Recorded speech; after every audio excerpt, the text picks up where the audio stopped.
अस्सलाम वालेकुम। वालेकुम सलाम। अच्छा मैम, मैं थोड़ा सा आपको बता दूं कि जी इसमें वो ना ज्वाइन कर रही है, मैंने उनको ज्वाइन कर मैसेज लिया किया है। ज्वाइन कर लिया उन्होंने। Thank you. अच्छा मैम, मैं आपको थोड़ा सा बता दूं कि जो पार्टिसिपेंट होंगे ना उनको अलाउ नहीं होगा। वो सिर्फ चैट बॉक्स में जो भी क्वेश्चन होंगे लिख लेंगे, आप उनको आंसर कर दीजिएगा। अगर इन सबको अलाउ करते हैं ना देन फिर मसला होता है। ठीक है, नेक्स्ट मीटिंग से फिर हम इनको अलाउ करेंगे। अस्सलाम वालेकुम मैम, कैसी हैं आप? हाँ जी, वालेकुम सलाम जी फाइजल। जी ma'am, thank you so much for joining us. Ma'am कल का सेशन बहुत अच्छा रहा, हमें फीडबैक बहुत अच्छा मिल रहा है। तो मैम स्टार्ट करते हैं, over to you ma'am. Okay Faiza, अभी असद साहब क्या कह रहे थे कि मुझे चैट बॉक्स में कुछ उन्होंने कहा, मुझे समझ नहीं आए। मैम मैं बोल रहा हूँ कि जो पार्टिसिपेंट है ना उनको अलाउ नहीं है माइक को ओपन करना। ठीक है, तो अच्छा आप अच्छा, उनको माइक अलाउ कर ओपन। सक जी जी। अब वो जो हैंड रेज करेगा उनको आप अलाउ कर दीजिएगा। अदरवाइज चैट बॉक्स में जो भी क्वेश्चन करें उनका रिस्पॉन्स दे दीजिएगा आप। जी ठीक है। ओके।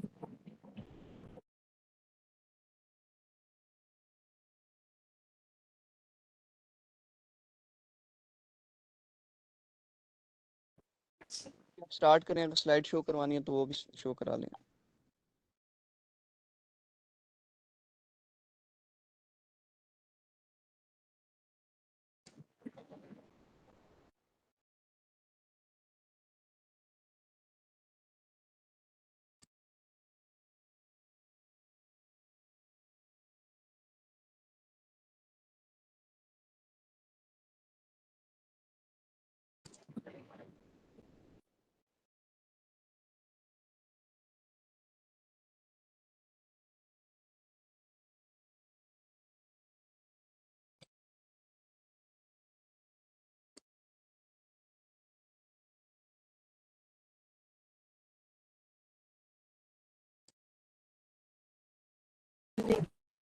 कल हम पढ़ रहे थे कॉजेज इंटेलेक्चुअल डिसेबिलिटी की, तो वो हमारी कुछ रिमेनिंग रह गई थी, आज हम उनको कंप्लीट करेंगे। उसके बाद आज मेरे पास एक एक्टिविटी भी है। जब एक्टिविटी का टाइम आएगा तो सबने अपने माइक्स, जैसे भी माइक्स वगैरह आपके ओपन करवाने हैं, या चैट बॉक्स में आप लोगों ने उसके आंसर्स लिखने हैं, तो आपने मुझे उसका आंसर साथ में देने हैं। तो उस एक्टिविटी के लिए आपने आज के लेक्चर को बहुत तवज्जो से सुनना है। अच्छा जी, ये हम पढ़ रहे थे कि क्रोमोसोमल डिसऑर्डर्स की वजह से इंटेलेक्चुअल डिसेबिलिटी आती है। इस टाइप का जो बॉडी पैटर्न होता है उसमें डिक्रीज्ड आईक्यू हो जाता है। और ये पिक्चर में आपको नजर आ रहा होगा, ये मोस्टली मेंस में पाया जाता है। इनके जो फीचर होते हैं कुछ फीमेल्स की तरह के होते हैं, ब्रेस्ट डेवलपमेंट फीमेल्स जैसी होती है, और लॉन्ग आर्म्स इनके होते हैं और हैंड्स होते हैं, और इनकी पुअर कोऑर्डिनेशन होती है। ओके, उसके बाद था एक और क्रोमोसोमल डिसऑर्डर था जिसको हम कहते हैं ब्रेडर विली सिंड्रोम। ये इनहेरिटेड फ्रॉम फादर होता है। और इस तरह के जो बच्चे होते हैं, ये आपने इस बेबी के भी हाथ में ये देखा होगा, बर्गर देखा होगा।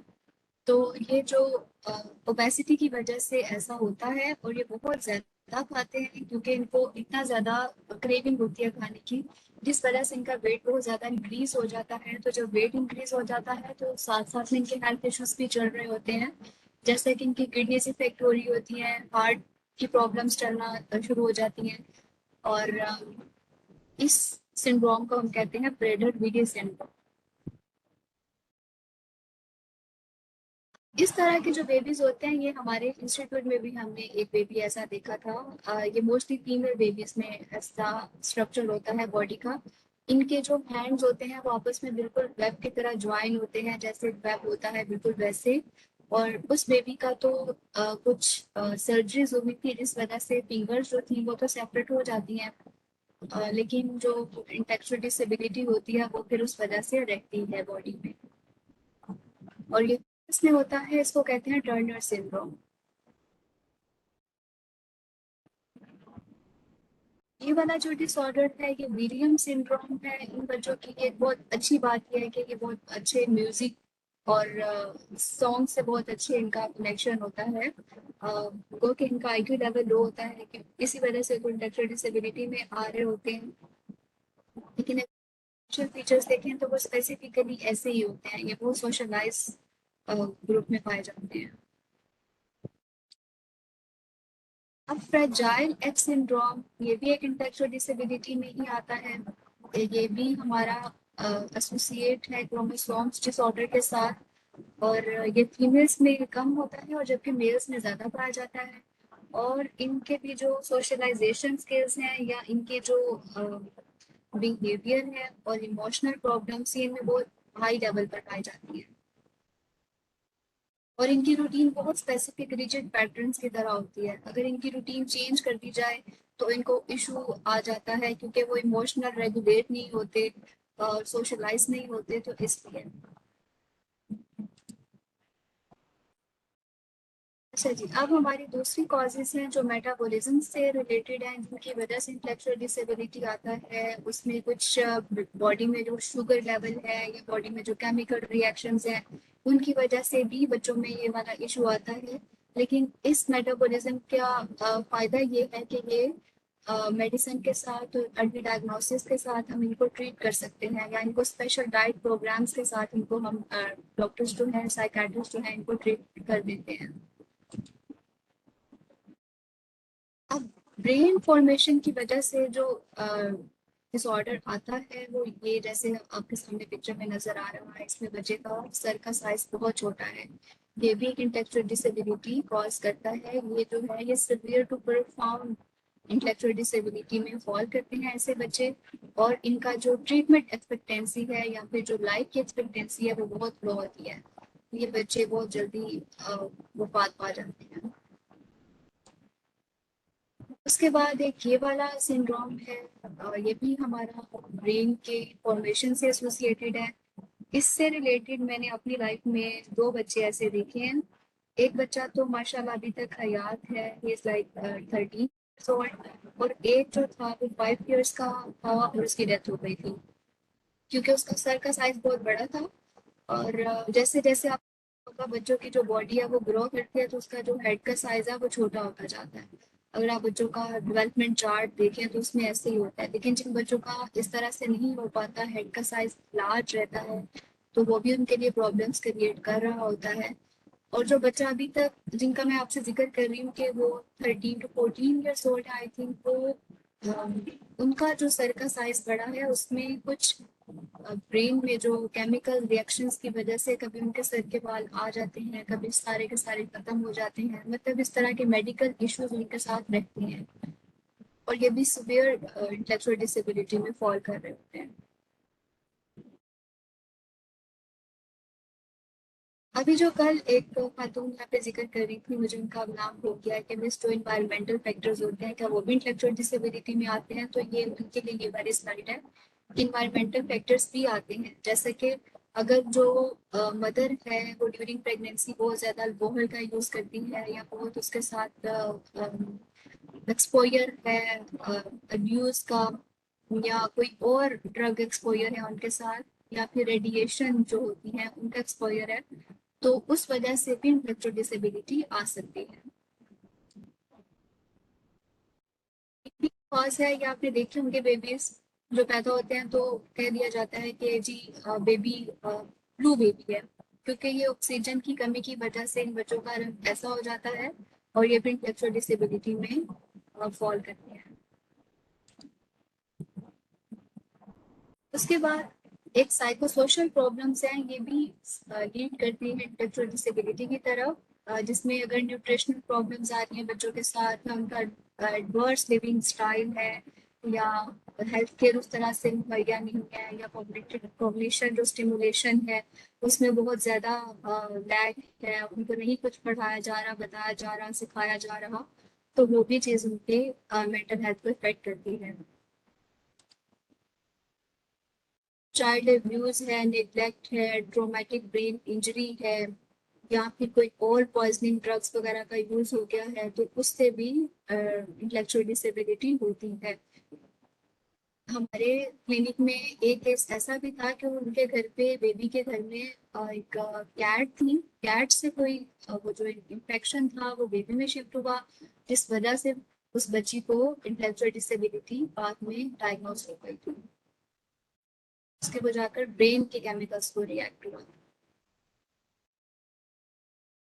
अच्छा जी, अब यहाँ पर आप लोगों का क्वेश्चन आंसर स्टार्ट हो रहा है। ये केस स्टडी है, आप लोग इसको पढ़ें और नीचे जो क्वेश्चंस हैं उनका आपने मुझे आंसर चैट बॉक्स में लिखकर तो आपने सेंड करना है।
जी वजीफा, नवीद एंड जिनको मेरी आवाज़ नहीं आई उनके लिए मैं फिर से दोबारा से रिपीट कर रही हूँ कि ये एक केस स्टडी है।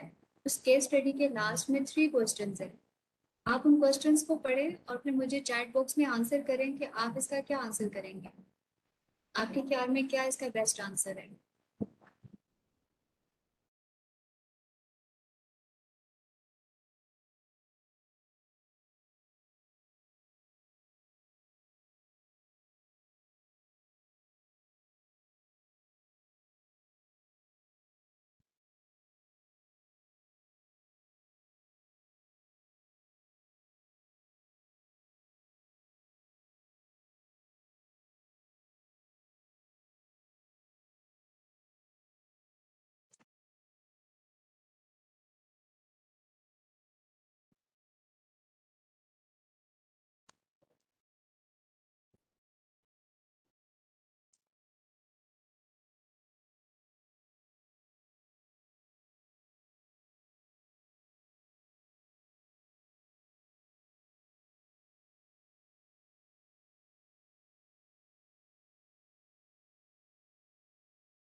Need to live on his own. Okay, मुंतहा। ठीक है, सादिया कह रही हैं he should have more education in his area of interest and maybe cannot live independently. ठीक है सादिया, गुड। और क्या कहेंगे बाकी सब लोग?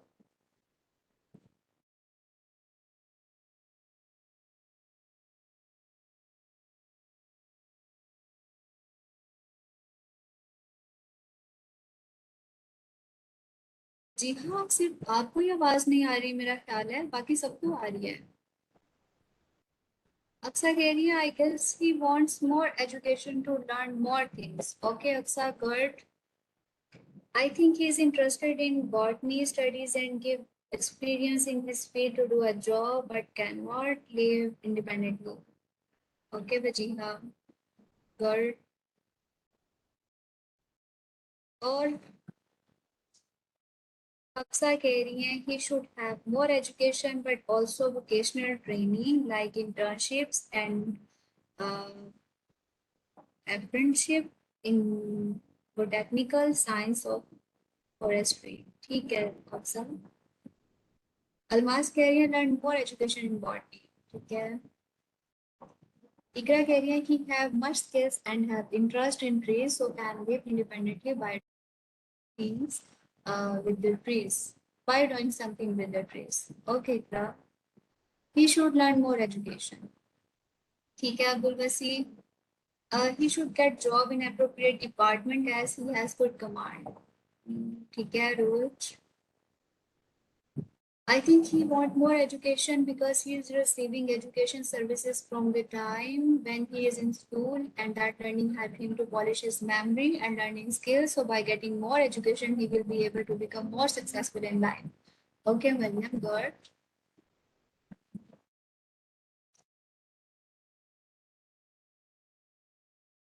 और हमारे पास आई थिंक 42 पार्टिसिपेंट्स हैं. ये तो सिर्फ 5-6 लोग बोल रहे हैं, बाकी सब कहाँ हैं? चाय पी रहे हैं क्या? Okay, of course he should have more education. His interested area. ठीक है, of course.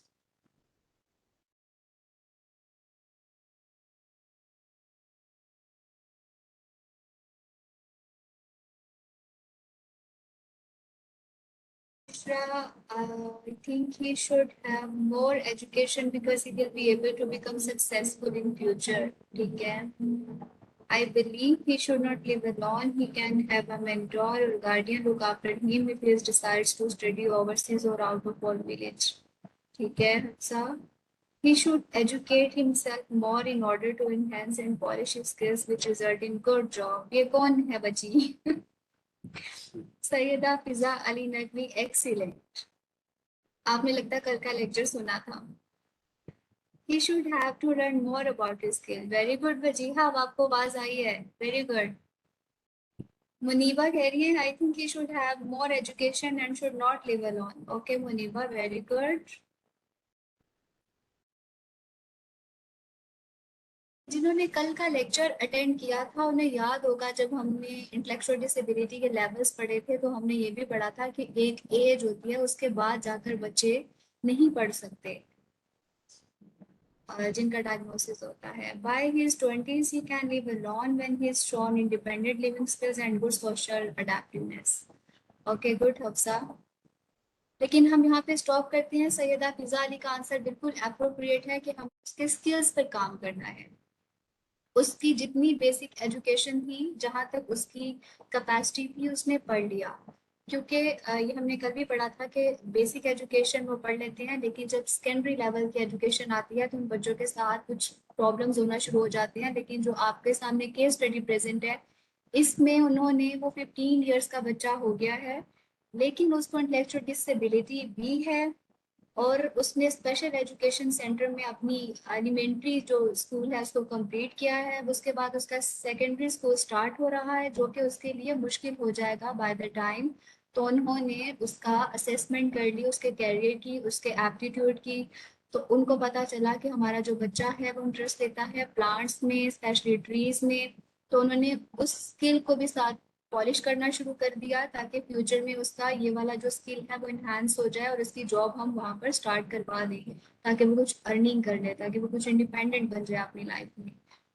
तो ये जिन्होंने कहा है कि मोर एजुकेशन की तरफ जाए तो मोर एजुकेशन की कोशिश की जा सकती है लेकिन वो फिर फ्रूटफुल नहीं होगी क्योंकि अगर हम उसको बॉटनी पढ़ाएंगे या उसको बीएस ऑनर्स करवा देंगे बॉटनी में तो उसके लिए वो भी बहुत मुश्किल हो जाएगा. तो हम उनको बहुत इजी और बहुत सिंपल लेकर चलते हैं.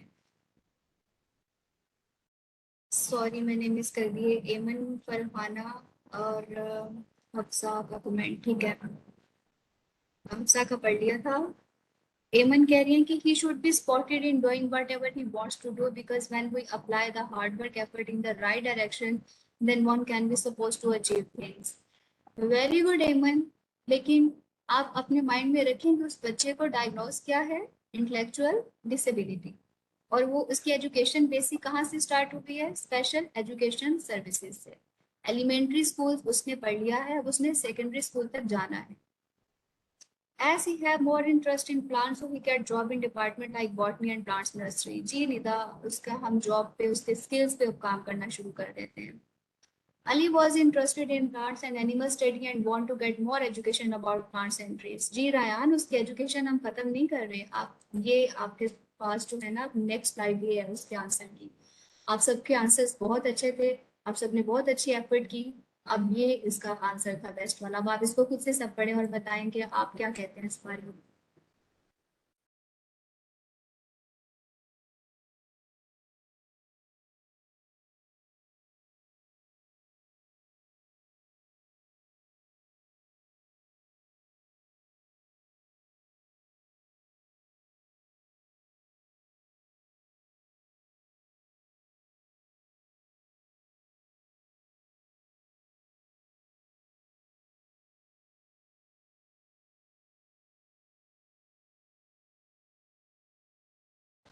अब आप देखिए वो क्या कह रहे हैं कि उन्होंने इस ईयर में उसका जो स्टार्ट कर दी है वो लर्निंग रिलेटेड टू जॉब उन्होंने स्टार्ट कर दिया, लेकिन वो भी उन्होंने स्टेप वाइज बनाई है।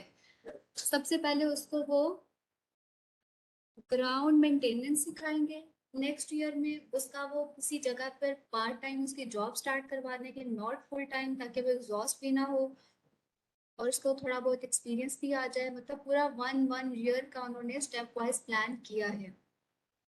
उसके बाद वो कह रहे हैं कि he is learning to use public transportation. हमने उसको पब्लिक ट्रांसपोर्टेशन भी सिखाने हैं। बच्चों को घर का एड्रेस नहीं याद होता, पैसों का कॉन्सेप्ट नहीं होता, रास्ते भूल जाते हैं, और लोकल कैसे ट्रैवल करना है उनको नहीं पता चलता कि कौन से रिक्शे में बैठकर कहाँ तक जाना है, हमारा स्टॉप कौन सा है। तो ये भी एक एजेंडा होता है हमारा। और वो नेक्स्ट में कह रहे हैं कि इंटेलेक्चुअल डिसेबिलिटी की वजह से अब उसके लिए मुश्किल होता जा रहा है फर्दर स्टडीज को कंटिन्यू करना।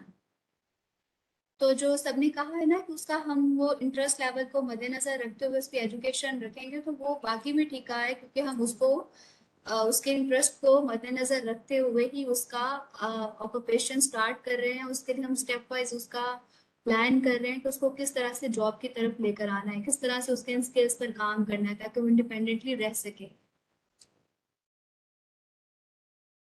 जिन्होंने कहा था कि हम उसको सपोर्ट देंगे, अकेला नहीं रखेंगे, तो आखिर कब तक?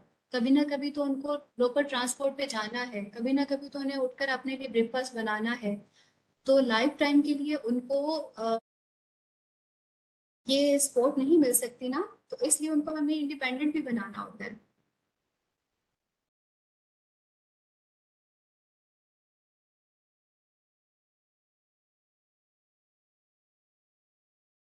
ठीक है, अब हम नेक्स्ट पे मूव करते हैं। अ, अब बात आ जाती है कि हमने नॉर्मल डेवलपमेंट की जो डोमेन्स है उनको देख लेते हैं।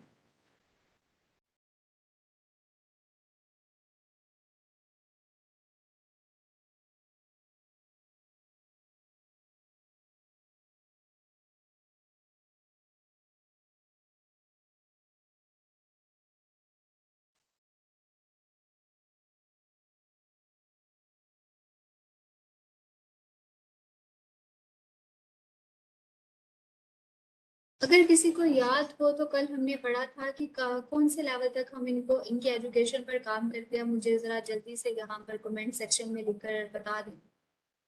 जो माइल्ड लेवल के इंटेलेक्चुअल डिसेबल जो डायग्नोस होते हैं बच्चे, उनका हम कौन से ग्रेड तक एजुकेशन वो ले सकते हैं?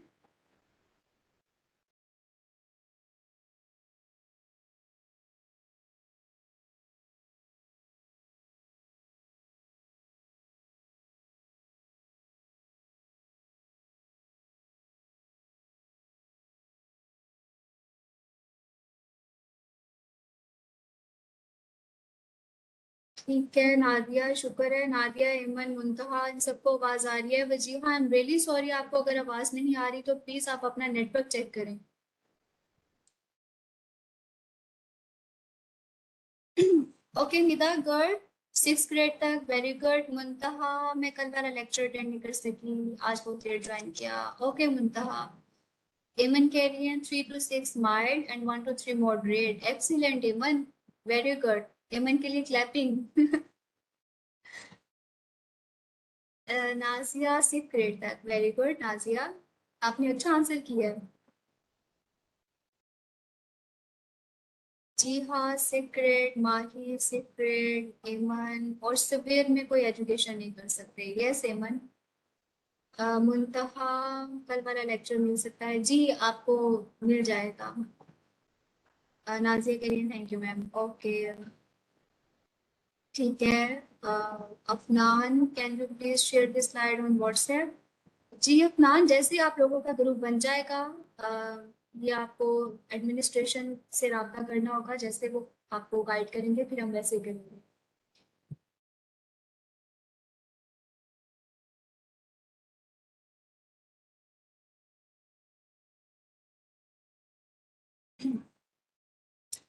ठीक है Muniba, Iqra, Hifsa, Hafsa, Shahzad, thank you so much. आप सबके आंसर बिल्कुल ठीक है। No education possible in severe जी, Hafsa no education possible. Iqra, गर्ट, may be higher than 6 but mild. जी माइल्ड लेवल पर है, लेकिन 6th ग्रेड के बाद वो डिफिकल्ट हो जाती है चीज़ें। मैथ्स बहुत डिफिकल्ट हो जाता है, साइंस बहुत डिफिकल्ट हो जाती है, इंग्लिश, उर्दू, सोशल स्टडीज, इतने सारे सब्जेक्ट्स होते हैं। वो कि ग्रेड 5 भी बहुत डिफिकल्ट हो जाता है, लेकिन हम उनका सिलेबस अगर रिड्यूस करके बहुत सिंपल कॉन्सेप्ट में उनको अगर स्टेप वाइज बनाकर सिखाएं तो वो सीख जाते हैं। लेकिन वही वाली बात पे डिपेंड करता है कि आपका बच्चा किस IQ लेवल के साथ आपके पास है।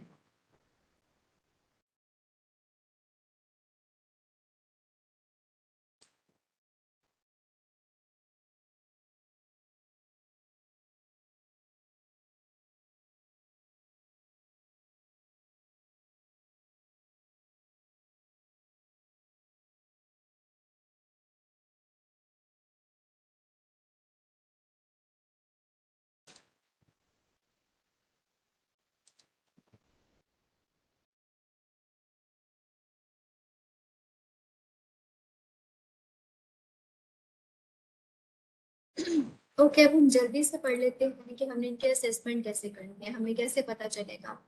ये जो आप सबके लिए पिक्चर्स ऐड की थी, एक तो आपको इन पिक्चर्स के थ्रू पता चल जाएगा जब आप देखेंगे कि बच्चा कहाँ पर फॉल कर रहा है।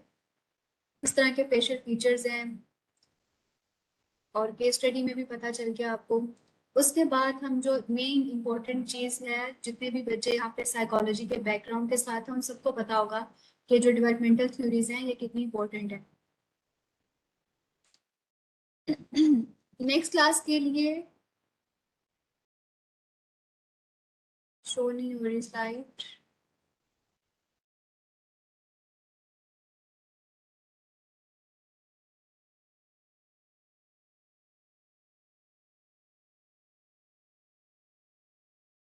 मुझे 1 मिनट दें, मैं आपको ये स्लाइड्स जो है ये कनेक्ट करके तो दिखाती हूँ।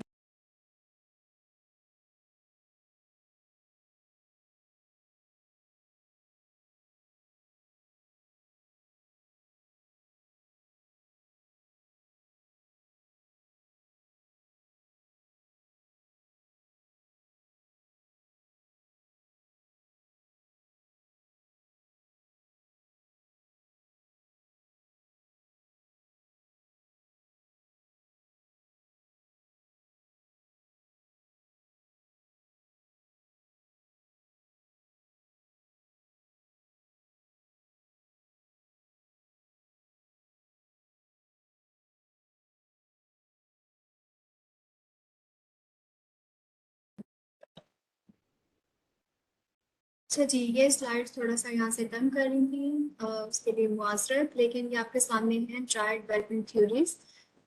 ये सब आप इसका एक स्क्रीनशॉट ले लें अपने अपने पास, या फिर इनके नेम्स लिख लें, ये मैं नेक्स्ट क्लास में आप सबसे पूछूंगी। इन सब थ्योरीज के बारे में थोड़ी थोड़ी सी इंफॉर्मेशन आप लोग पढ़कर बैठेंगे। बेसिकली सब लोग आप लोग साइकोलॉजी के बैकग्राउंड से हैं, तो जब तक हम थ्योरीज नहीं पढ़ते तब तक हम आगे मूव नहीं करते। सब इनसे वाकिफ होंगे। सुने हुए हैं ना नाम, स्किनर और प्याजे, एरिक्सन, किस किस ने सुने हुए हैं नाम?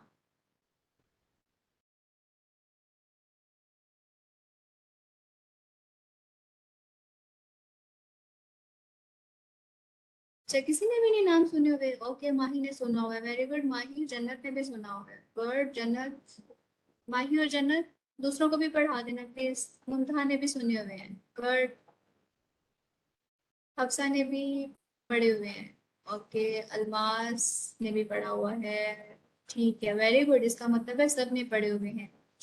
फिर नेक्स्ट क्लास में आप सब लोग मुझे डिफाइन करके बताएंगे कि ये कौन है। सुना है मैम, वेरी गुड नाजिया, अच्छी बात है, सुनना चाहिए। एरिक्सन को भी सुना हुआ है और प्याजे को भी सुना हुआ है जी, ठीक है। एमन ने भी पढ़े हुए हैं, इसका मतलब है कि आप सब लोगों ने पढ़े हुए हैं। नवीद को नहीं का पता। नवीद, आपको क्यों नहीं पता कि आपका बैकग्राउंड साइकोलॉजी से है या नहीं? अगर नहीं है तो आप इसका स्क्रीनशॉट ले लें और फिर इनको नेक्स्ट क्लास में पढ़कर आइएगा।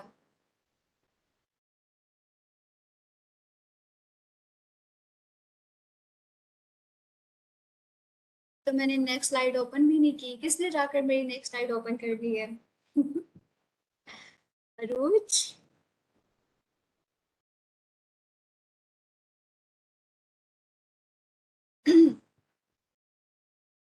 ओके नवीद, आपका बैकग्राउंड साइकोलॉजी से नहीं है, ठीक है। आप जिनका नहीं है वो बस इसका एक स्क्रीनशॉट ले लें और इनको बस गो थ्रू कर लीजिएगा कि कौन किसके बारे में क्या कह रहा है। जब हम इनको पढ़ लेंगे तो हमें डेवलपमेंटल थ्योरीज का इसलिए पढ़ना इंपॉर्टेंट है ताकि हम किसी बच्चे को अगर देख रहे हैं, कोई डायग्नोस करने जा रहे हैं, कुछ पढ़ने जा रहे हैं, तो हमें पता चले। वजीहा मैम इज स्पीकिंग और नॉट? वजीहा, आपका स्टार्ट से लेकर अब तक सिर्फ एक आपका हेडफोन का इशू है या पता नहीं आपके फोन का इशू है या लैपटॉप का इशू है, प्लीज आप चेक कर लें।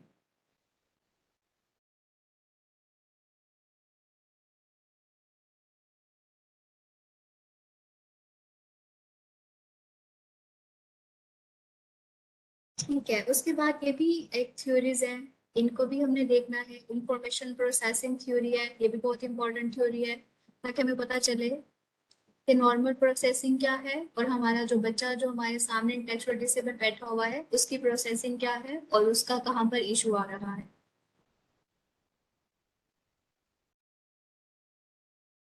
जी नवीद, ये बेसिकली साइकोलॉजी फील्ड से ही रिलेटेड है।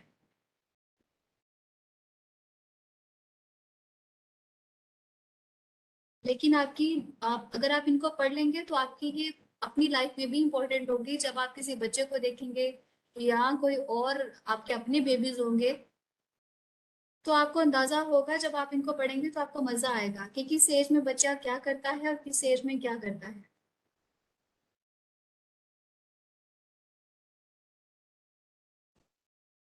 अच्छा जी, अब नेक्स्ट है कि हमने कैसे असेस करना है इंटेलेक्चुअल डिसेबिलिटी को। असेसमेंट का तो सबसे पहले हम उसका नॉर्मल डेवलपमेंटल माइलस्टोन्स को देखते हैं।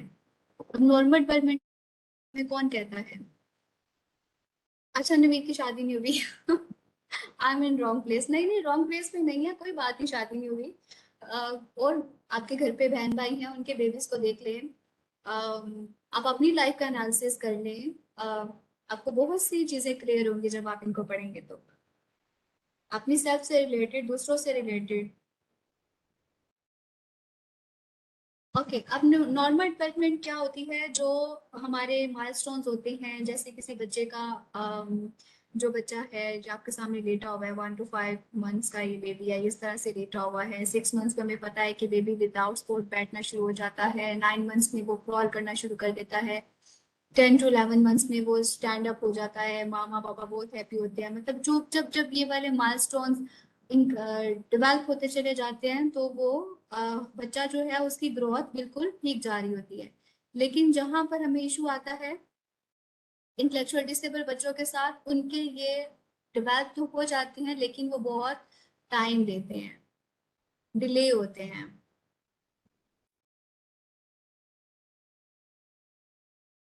जैसे आपके सामने ये भी लिखा हुआ है कि milestones play an important role in child development, the skills such as taking a first step, smiling for the first time, and waving bye-bye are called developmental milestones. Children reach milestones in how they play, learn, speak, act, and move, crawling and walking.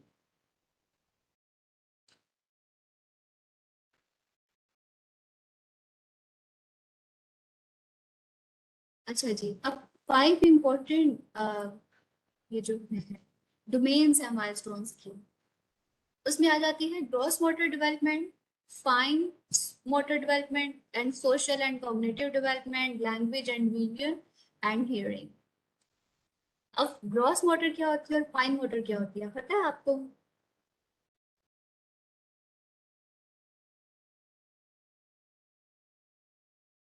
मुझे comment section में gross motor की 2-3 चीजें लिखकर बताएं और fine motor की बताएं, किस किस को पता है?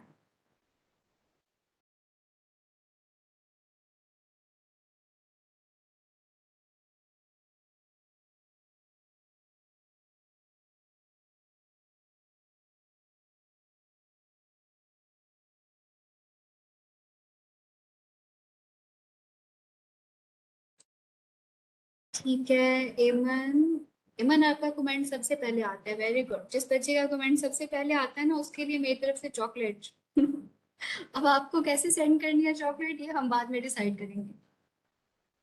ग्रॉस मोटर में running and walking, very good. And next है फाइन मोटर में फिंगर्स मूवमेंट्स आ जाती हैं, ठीक है, एक्सीलेंट। नाजिया कह रही है ग्रॉस मोटर में जंपिंग, वॉकिंग, बेंडिंग आता है, excellent Nazia. Fine involves small accident, Jannat. Aruj, cross में crawling, fine में independently brush their teeth. Yes, good, etc. Hafsa, gross motor में walking and falling. Very good, Hafsa. Nazia, fine motor skills में gripping etc. आता है जी Nazia, excellent. Hafsa, fine motor holding items. Yes, good, Hafsa.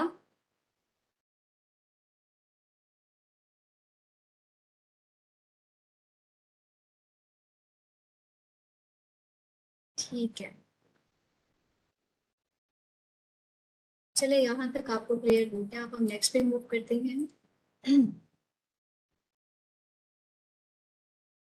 तो हमारे पास ये वाला chart है, ये हमारा चार्ट डेवलपमेंटल माइलस्टोन्स का है। हम इस चार्ट को देखते हैं, अपनी रिसर्च बेस्ड कोई भी जो हमारे जिनकी थ्योरीज हैं वो बताते हैं कि कौन सा जो माइलस्टोन है वो कौन सी एज में परफेक्टली अचीव हो जाता है।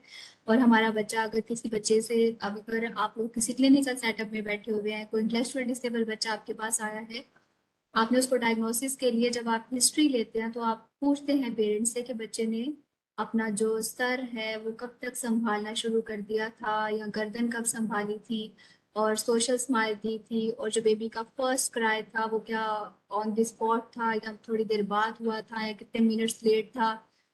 और उसके अलावा उसकी वॉकिंग, उसका सिटिंग और उसका क्रॉलिंग और उसकी स्पीच, वो जो बैबलिंग स्टेज होती है जिसमें बच्चा बा बा बा बोलता है, फिर उसके बाद जब मीनिंगफुल वर्ड्स प्रोड्यूस करना शुरू कर देता है, फिर 2 वर्ड स्पीच आ जाती है, फिर 3 सेंटेंसेस की जो स्पीच है, ये सब चीज़ें इसके नॉर्मल डेवलपमेंटल माइलस्टोन है। हम उन सब के साथ इनका एनालिसिस करते हैं, फिर हम देखते हैं कि हमारा बच्चा कहाँ पे स्टक हुआ है। क्या उसके सारे माइलस्टोन्स डिले थे, या फिर स्पीच का डिले था, या फिर किन इश्यूज की वजह से कहाँ पे क्या प्रॉब्लम आई है। अब जो बच्चे एएसटी के होते हैं उनके सारे माइलस्टोन्स बिल्कुल ठीक अचीव हो रहे होते हैं, सिर्फ स्पीच और कम्युनिकेशन में इशू आ रहा होता है। इसी तरह से बाकी जब हम डिसऑर्डर्स पढ़ेंगे तो मैं आपको बाकी सारे डिटेल साथ में बताऊंगी। एक आपने असेसमेंट के लिए हमारे पास बच्चा आया, हमने उसके डेवलपमेंटल माइलस्टोन का चार्ट जो है वो देख लिया। उसके बाद नेक्स्ट पर एक हमारे पास टेस्ट होता है पोर्टेज गाइड। सुना हुआ है नाम आपने पोर्टेज गाइड का, या बिल्कुल नया है? कोई है फेमिलियर इसके साथ? ओके, माही ने नहीं सुना होगा, ठीक है माही, किसी ने भी नहीं सुना हुआ, ओके रोज ने सुना होगा, ठीक है ठीक है। अच्छा जी, पोर्टेज गाइड क्या होती है? पोर्टेज गाइड बेसिकली हमारे एडेप्टिव फंक्शनिंग को चेक करने के लिए होती है। ठीक है मुंतहा। और ये क्यों जरूरी होती है, इसको जब हम अप्लाई करते हैं तो हमें रिच थी डिस्क्रिप्शन में अपने बच्चे के असेसमेंट पता चल जाती है कि हमारे बच्चे में कहाँ पे क्या किस लेवल पर इशू आ रहा है। बेसिकली ये पोर्टेज गाइड किस लिए होती है, ये 0 to 6 years के लिए होती है जनरली। और इसमें जो है वो लेवल्स होते हैं, मतलब 6 years तक जो है ये असेस करके हमें बताती है कि बच्चे का स्पीच के इशू में कहाँ पर फॉल कर रहा है बच्चा। अगर बच्चा करंटली 5 years उसकी एज है, लेकिन जब उस पर पोर्टेज गाइड को अप्लाई करेंगे तो हमें पता चलेगा कि जिस स्पीच में वो 2 years पर है या 3 years पर है, या कितना वो बिहाइंड जा रहा है अपनी एज से जो बाकी जो नॉर्मल बच्चे हैं उनके साथ। जो अगर उसका कंपैरिजन किया जाए तो वो हमें पता चलता है कि हमारा बच्चा कुछ स्लो है, तो कितना स्लो है, कितना पीछे है। वो सारी चीजें हमें एक रिच थी डिस्क्रिप्शन जो है वो हमें पोर्टेज गाइड बताती है। इसको कहते हैं पोर्टेज गाइड। इसी की बेसिस के ऊपर हमारा आईपी प्लानर बनते हैं, जिसपे हम फिर टास्क लेकर बच्चे को सिखाना शुरू करते हैं। क्योंकि जो नॉर्मल बच्चे होते हैं, जो नॉर्मल डेवलपमेंटल माइलस्टोन्स जिनके बिल्कुल ठीक जा रहे होते हैं, उनको तो इशू नहीं होता, उनको सिखाना नहीं पड़ता, उनको बताना नहीं पड़ता कि आप यूं करो, ऐसे हाथ धो लो, खाना खाने से पहले। बताना पड़ता है लेकिन बार बार रिपीट नहीं करना पड़ता, सिखाना नहीं पड़ता। लेकिन हमें इंटेलेक्चुअल डिसेबल बच्चे को बताना पड़ता है, सिखाना पड़ता है। तो इसलिए हम फिर पोर्ट्रेट गाइड को अप्लाई करते हैं। उसके अलावा जो हमारी साइकोलॉजिकल असेसमेंट है उसमें हम आईक्यू टेस्ट को अप्लाई करते हैं, क्योंकि हम एक बच्चे को असेस कर रहे हैं कि बच्चा इंटेलेक्चुअल डिसेबल है भी या फिर नहीं है। तो हम बगैर असेसमेंट के लेबलाइज कर देंगे या स्टिग्मेटाइज कर देंगे, उसके लिए ये पूरी बैटरी अप्लाई होती है। उसमें आईक्यू टेस्ट भी होते हैं, जैसे कि विस्क है, गुड इनफ है, ये आपके सामने पूरी एक लिस्ट है। ये सारे हम इंटेलिजेंस स्किल्स जितने भी हैं ये भी अप्लाई करते हैं according to the level of your child. आप अपने बच्चे को देखते हो, उसके बाद फिर आप उसको देखकर अपनी आपकी क्लिनिकल जजमेंट होती है कि आपने अपने बच्चे पर कौन सा टेस्ट अप्लाई करना है, आपका बच्चे का इंटरेस्ट कैसा है।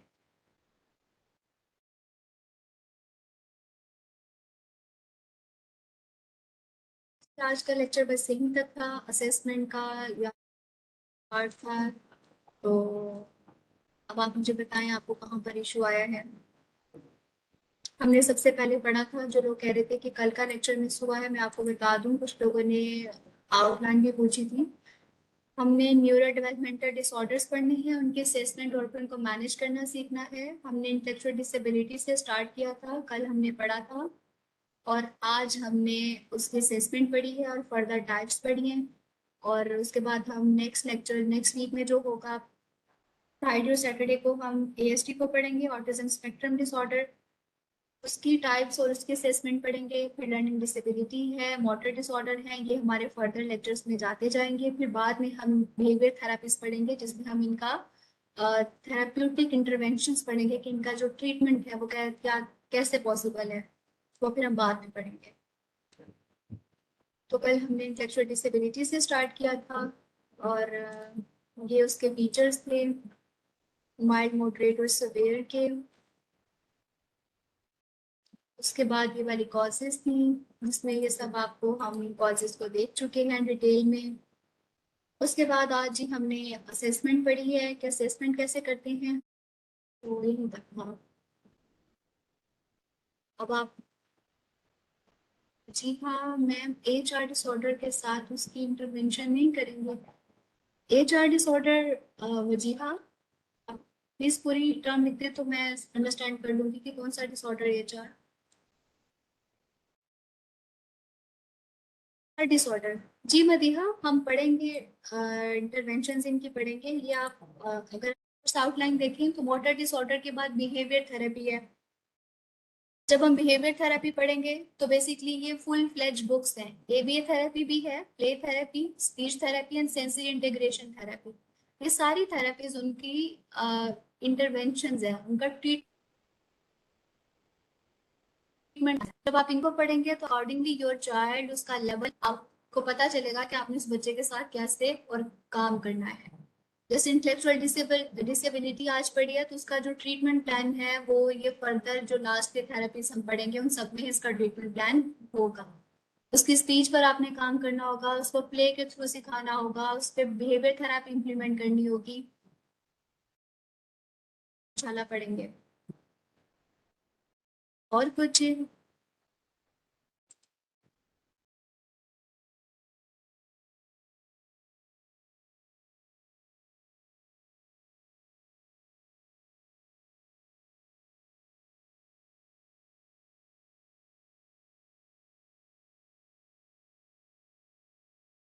थैंक यू एमन, it was very good lecture, thank you.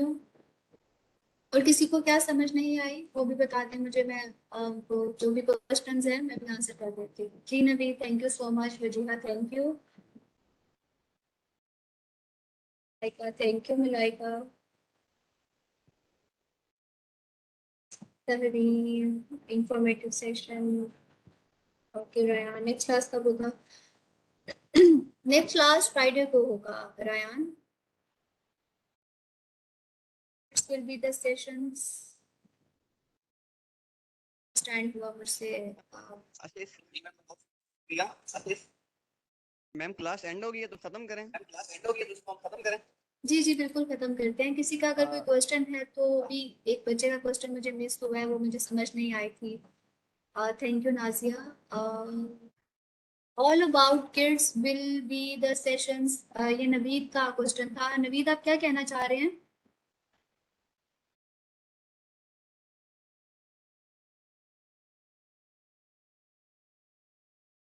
Basically neuro developmental disorders ही बच्चों के डिसऑर्डर्स हैं।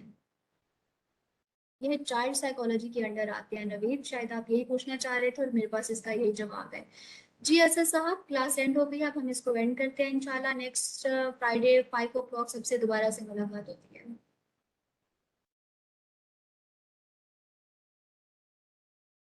जी मैम, बहुत शुक्रिया, आप सबका भी शुक्रिया। अच्छा, ये ट्रायल क्लासेस आज खत्म हो गई हैं। जो नेक्स्ट क्लासेस लेने के लिए ना फिर आपको रजिस्ट्रेशन करवानी पड़ेगी। अगर किसी का कोई भी क्वेश्चन हो तो मुझे व्हाट्सएप कर सकती हैं। शुक्रिया, अल्लाह हाफिज।